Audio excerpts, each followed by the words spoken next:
ऐसी क्या चीज है बालाघाट के लिए कि अगर हमने डांस कराया तो क्या डांस में यहाँ से पहुंच जाएगा तुरंत? हमने यदि गायन प्रतियोगिता कराया तो क्या यहाँ से गायन में सीधे सारे गाँव में निकल जाएगा?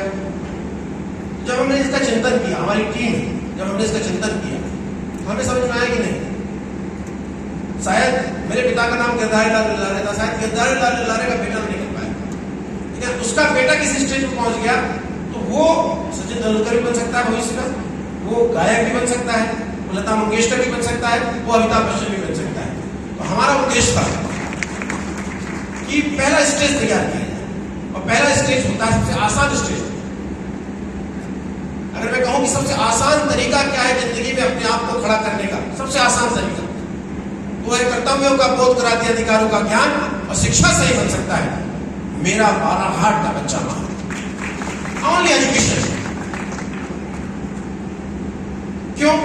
चाहे आप सरकारी स्कूल से पढ़े, चाहे गवर्नमेंट स्कूल से पढ़े, चाहे आप किसी अच्छे स्कूल से पढ़े, चाहे डीएसपी डीपीएस से पढ़े, चाहे संस्कृति स्कूल से पढ़े, चाहे सैनिक स्कूल से पढ़े, चाहे नवोदय से पढ़े, किसी भी स्कूल से पढ़े, आपके पिता चाहे किसान हो, चाहे सामान्य सरकारी सेवक हो, चाहे छोटे से व्यवसायी हो, चाहे मजदूरी क्यों ना करते हो, एक ही चीज है जो ना धर्म का भेद करती है, ना जो जाति का भेद करती है, ना जो कार्य का भेद करती है, ना जो क्षेत्र का भेद करती है, उसका नाम है एजुकेशन। जिसने इसको पकड़ लिया उसने सफलता की सीढ़ी छोड़ी। और सबसे आसान चीज अगर आप देखेंगे, सबसे आसान चीज, जितने बच्चे बैठे हैं, मैं भी अपने बारे में बोलूं तो सबसे आसान चीज कोई है जिससे तुरंत सफलता प्राप्त होती है, आसान चीज। मेरा कहना व्यवसाय भी बहुत अच्छी चीज है, खेलना भी बहुत अच्छी चीज है, गायन भी बहुत अच्छी चीज है, लेकिन सब में आसान चीज वो है एजुकेशन। व्यवसाय करने वाले यहाँ बैठे होंगे बहुत सारे मेरे साथी बैठे हुए, उन्हें हर दिन नई चुनौतियों का सामना करना पड़ता है। एक दिन छोटी सी गलती करेंगे, व्यवसाय टूट जाएगा, अगले दिन उसका भाई, बेटा, चाचा, मामा, काका बाजू में दुकान लगा के बैठे। आप गायक को देखेंगे, लता मंगेशकर आज भी आइसक्रीम नहीं खाती। आप सचिन तेंदुलकर, आप विराट कोहली को देखेंगे, आज भी वो ऐसा डाइट का खाना खाता है कि शायद हम लोग भी ऐसा खाना ना खा पाए। वो पानी भी ऐसा पीता है, शायद उसकी भी व्यवस्था अलग है। एक दिन की गलती उनके जीवन को खराब कर सकती है। लेकिन एजुकेशन ऐसा चीज है कि 3 से 4 साल आपने मेहनत कर ली, आपने पढ़ाई कर ली, आपने एक स्टेज प्राप्त कर लिया, तो आज के समय में 60 साल तक आपको कोई घटा नहीं सकता। आप जीवन के उस निर्माण में पहुंच जाते, और यहां से शुरुआत होती है जीवन बदलाव की प्रक्रिया। तो हमने एजुकेशन को पढ़ा। ये तो एक छोटा मंच है। हम हर सप्ताह अलग अलग डिस्ट्रिक्ट में हमारे बड़े मंचों में कार्यक्रम होता है, हजारों की संख्या में बच्चे होते हैं, हम बच्चों को पुरस्कृत करते हैं, वहाँ पे मोटिवेशनल प्रोग्राम होते हैं। अभी हमारे जबलपुर में प्रोग्राम था, मेरा बैचमेट, मेरा साथी धनंजय भदौरिया जो इस समय डिप्टी कमिश्नर है किसी क्षेत्र के, उन्होंने भी उन चीजों को देखा और विशेष गढ़पाल पिछले बार इसी कार्यक्रम में अतिथि के रूप में आए थे। वो भी जहाँ जहाँ कलेक्टर रहा उसने उसी प्रोग्राम को उसी तरीके से आगे बढ़ाया। तो ये जो शिक्षा के प्रोग्राम है, हम प्रयास करते हैं कि सबसे आसान हम अगर समाज को दे पाए तो एक बहुत अच्छी चीज होगी। इसलिए हमने एजुकेशन पे काम किया। दूसरी बात आती है कि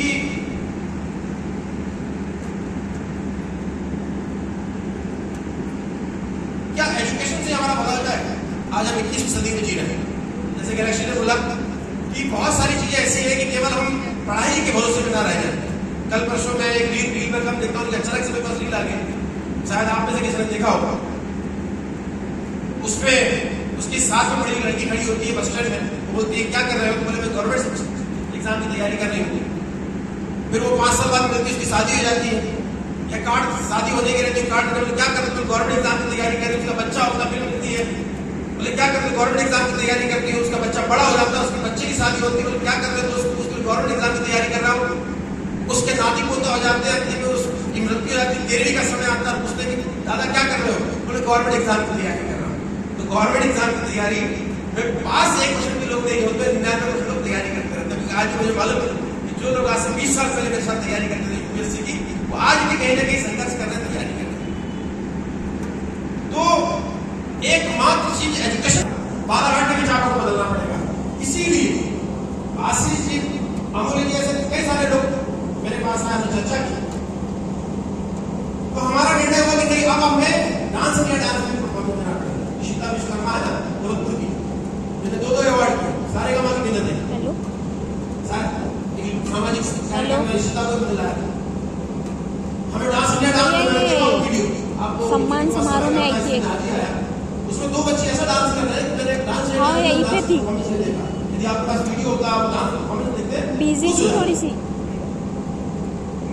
आपने चेस पता नहीं यहाँ से कब चेस प्रतियोगिता में जगह नहीं मिली। एक छोटा सा 14 साल का बच्चा जिसने वर्ल्ड चैंपियनशिप जीती आज पूरा विश्व को जाने लगा। वो डीसी वाले मनोज भैया है, पीडीएफ सेंड करने को। शुरुआती माध्यम बच्चों को थे, उसके बाद हम उन्हें अन्य क्षेत्रों में एक्स्ट्रा करिकुलर एक्टिविटीज की बात करते हैं, उन क्षेत्रों में भी आए। मैं इस टीम को भी बहुत बहुत धन्यवाद देता हूँ। मैं चाहता हूँ तक सफल लोगों के लिए तालियां बजाएं। एक बार हमें उन लोगों की तालियां बजानी चाहिए जो 3 दिन के प्रोग्राम में पिछले कम से कम 3 महीने से निगरानी कर रहे हैं। सबसे अच्छी बात सानू की बात करूं, इस भारती की बात करूं, परेशी की बात करूं, कि बालाघाट 1000 में 1032 महिलाओं का प्रतिनिधित्व करता है। मध्य प्रदेश में सबसे आगे, भारत में भी सबसे आगे, भारत में भी सबसे आगे। लेकिन सफलता की बात करें महिलाओं, बालाघाट में पहले महिलाओं की बच्चियों की सफलता को चुना के रखा। बहुत अच्छी बात हमें सानू निकल रही है और हम महिलाओं को बहुत सारे प्रोग्राम करते हैं, उसके बारे में बोलते। देखिए बहुत बारीक सी बात सुनिए, क्यों बच्चियां 10th 12th के बच्चे को खड़े कर दीजिए यहाँ पर, 10 में से 8 लड़कियां टॉपर निकले। अब कॉलेज की बच्ची को खड़े कर दीजिए, 10 में से 8 बच्चे टॉपर निकलेंगे। लेकिन सिविल सर्विस या अन्य क्षेत्रों में खड़े कर दीजिए सफलता, तो आप देखेंगे कि 8 लड़के निकलेंगे 2 लड़कियां निकलेंगे। जब आप इसका अध्ययन करेंगे आप ये पाएंगे, जितने यहाँ पे आदमी बैठे हैं, महिलाएं बैठी हैं, जैसी कॉलेज की 8 बच्चियां आपको टॉपर मिलेगी, आप अपने सफल बच्चे के लिए अगले दिन उसको उसके माँ बाप को फोन कर देंगे, रिश्ता करेंगे, उस बच्ची को शादी की जंजीरों से बाहर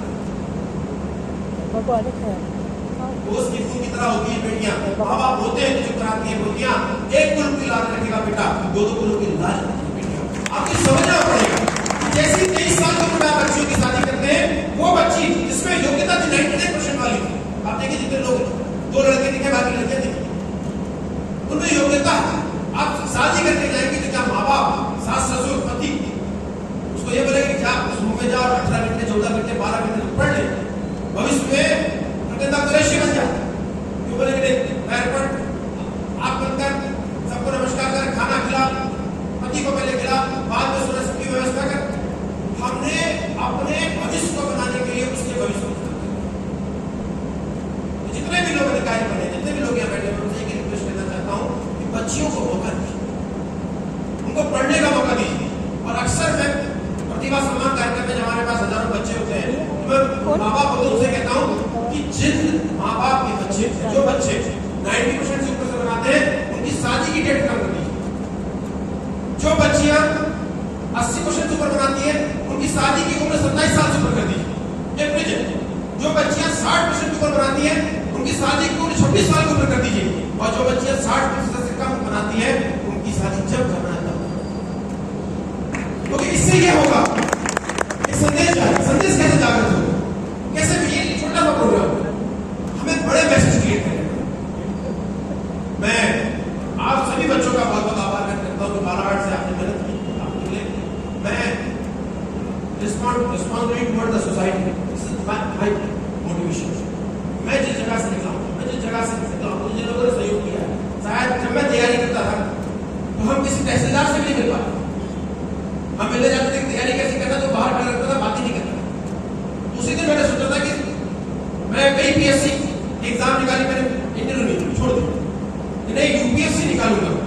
क्योंकि मैं इंदौर में तैयारी करता था, तो मेरे शिक्षक के पास किसी बड़े अधिकारी का फोन आया, उसमें से कोई अधिकारी आप का नाम नहीं, तो उसके पास फोन आया, sir sir sir sir sir sir मैंने पूछा कि साहब इतना सर क्यों कह रहे हैं?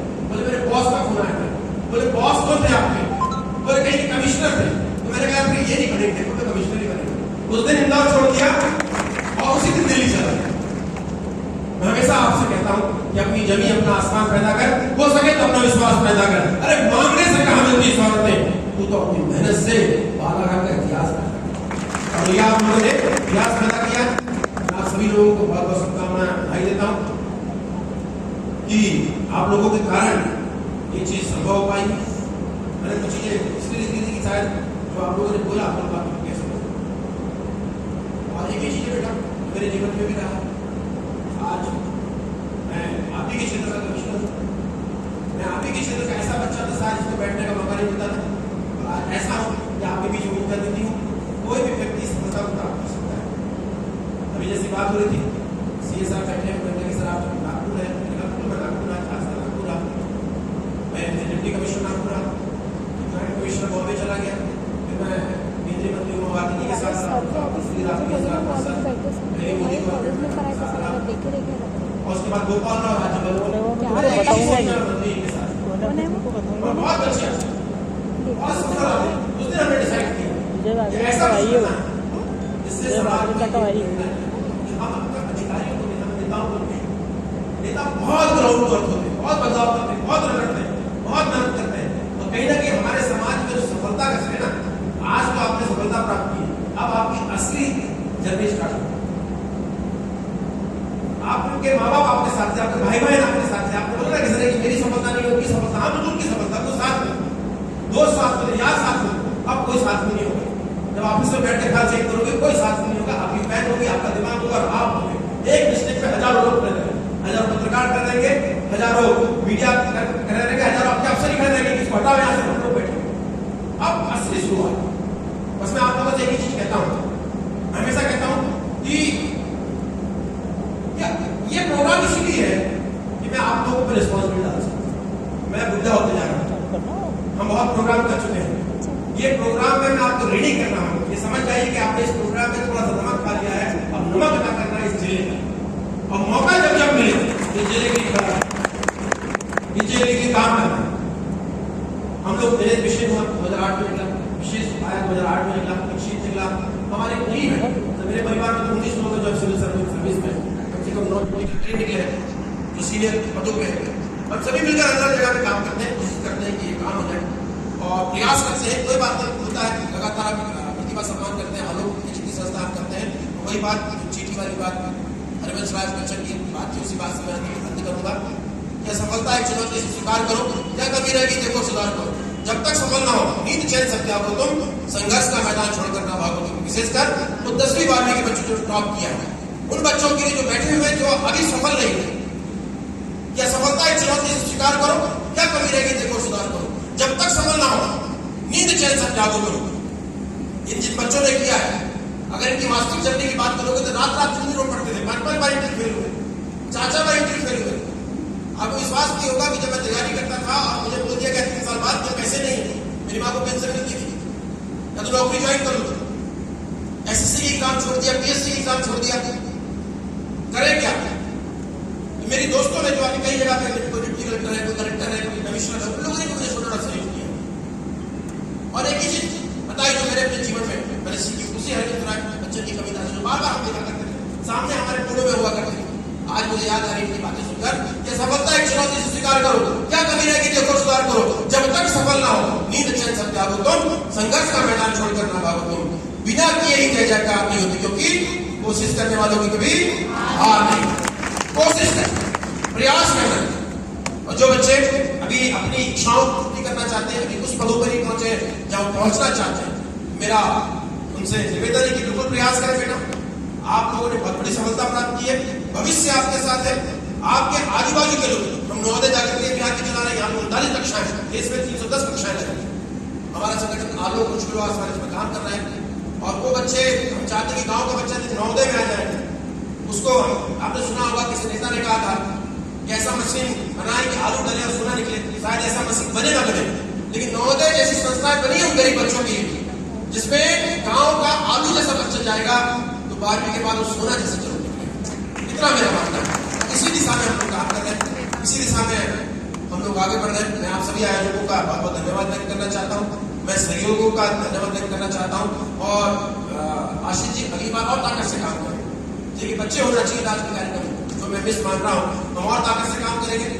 नए बच्चे निकलेंगे उनको भी बुलाएंगे, और एक बार रियूनियन जैसा करेंगे 12 साल का। जितने अधिकारी सेलेक्ट लोग सब जबलपुर में आकर मुझे मिलते रहते हैं, कि घूमते फिरते मिलते रहते हैं, उनसे भी मेरी बात हुई। उन्होंने एक बार रियूनियन करेंगे, फिर से मिलेंगे, सभी से मिलेंगे, सभी से बात करेंगे। और हमारा बालाघाट का विशेष हमारे चलाता है मैं भी इस बैच में इसमें बालाघाट के अधिकारियों को जोड़ते तो आप हम लोग को जोड़ देंगे। अभी आप 20 अधिकारियों से 10 अधिकारियों से मिले, खासकर अधिकारियों को जोड़ेंगे। इन्हीं बातों के साथ आप लोग जीवन में सफल हो। बच्चे जो तैयारी कर रहे हैं 10वीं 12वीं के बच्चे, 9वीं के बच्चे जो बैठे हैं वो भी कल ऐसी सफलता प्राप्त करेंगे, उनको भी ये बच्चे मिले। और सभी माता पिता आज यहाँ से सीखकर जाएं, अपने अपने क्षेत्र में काम करें। इन्हीं शुभकामनाओं के साथ मैं पुनः आयोजकों का धन्यवाद व्यक्त करता हूँ। पूरे सफल विद्यार्थियों को उनके भविष्य की शुभकामना देता हूँ।